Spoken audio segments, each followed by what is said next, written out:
Welcome to this training on how to change the M2 SSD cards in a G500. First, you would disconnect your G500 if it's connected to power, so both power supplies and the alarm connector need to be disconnected.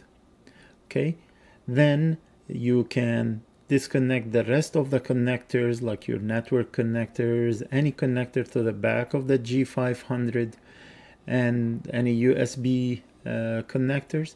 Once everything is disconnected, then if it is rack mounted, you would disconnect it from the rack, and once you have it on anti-static surface, you can start by removing the rack mounting parts if it was rack mounted, and then you would open the cover, remove the PCIe cards, remove the M2 heatsink, install the M2 SSD card in place of the older M2 SSD card, and then you can place back the heatsink and place back the PCIe cards, close the cover, add the rack mounting parts if it was rack mounted, and then of course place it back into the rack mount.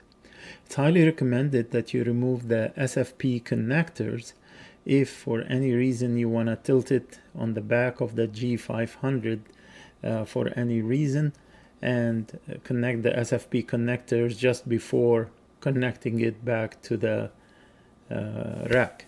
Okay, first let's start to look at the tools required to carry out this job.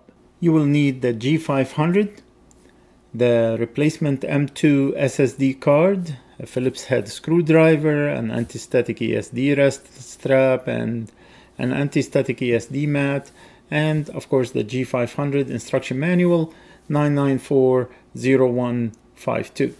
We start by removing all the connectors in the back. So like we said in the introduction, if there is any serial connections, very important to remove all of them, extremely the ones that are connected to the PCIe cards.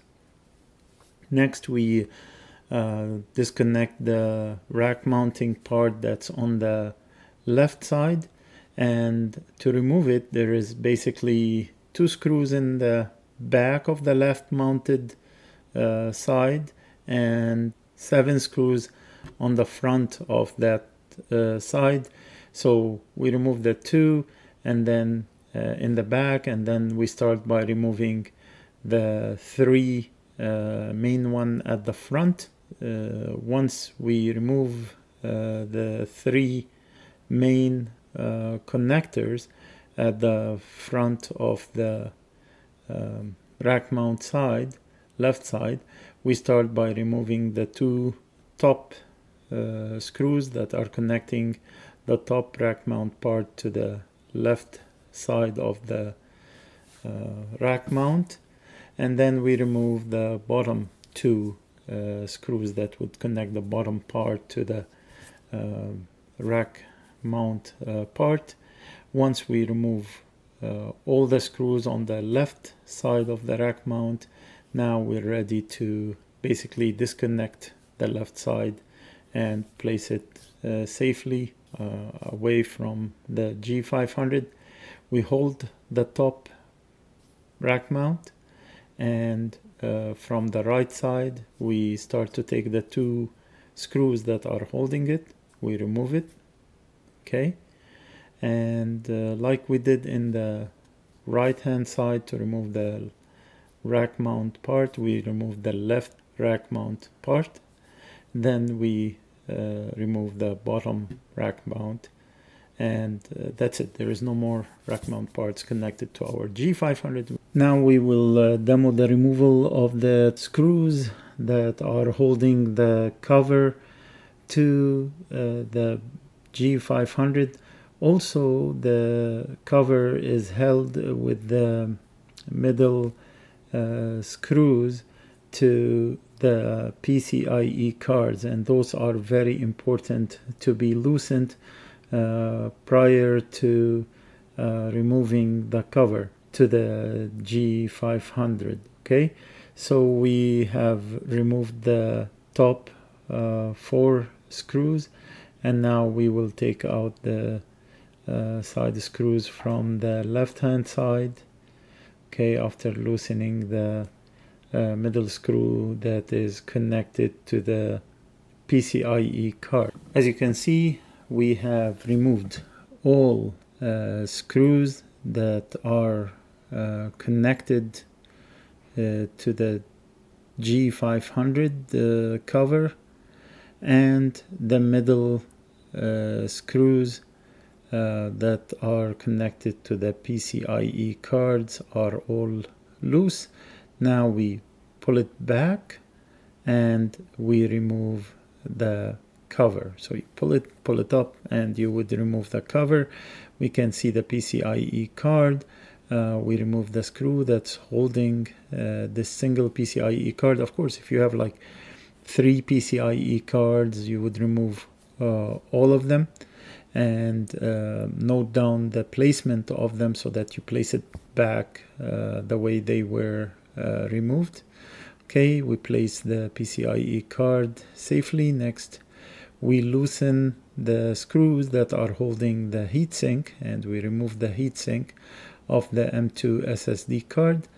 Next, we will start to remove the screw that's holding the M2 SSD card. There will be a spacer that will come out also, so you need both the screw and the spacer to place back the new SSD card. Now, the new SSD card will come with the piggyback gap pads, 4 of them, and ready for installation.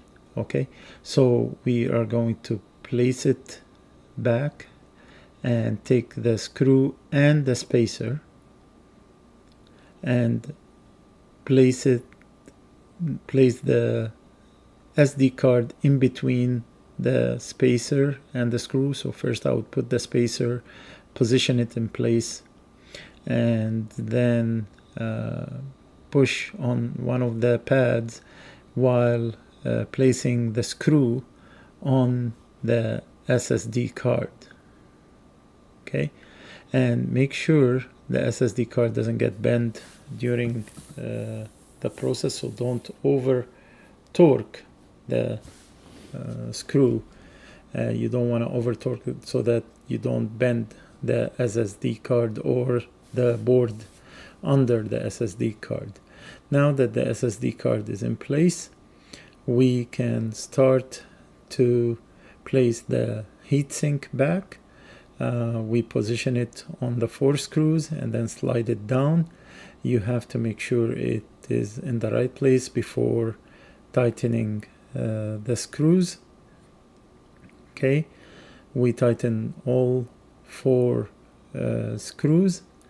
Now that the heatsink is in place, we torque these screws firmly, properly, and then we add the PCIe cards, of course, in the same order that they were taken. They would need to be added back to the right PCIe slot, and we connected the screws to make sure it is in place. Each PCIe card is firm in place. Now we are ready to place the cover. Make sure that the cover lines up properly, because you don't want to break any of the connectors on the cover, and gently push it forward to line up with the indicators on the G500. And once it's in place, we tighten the screw that's holding the PCIe card to the cover. Okay, and we tighten all screws that are holding the cover to the G500. Connect your mounting parts, mount your G500, connect all the connectors, and the job is done. Thank you for watching this demonstration.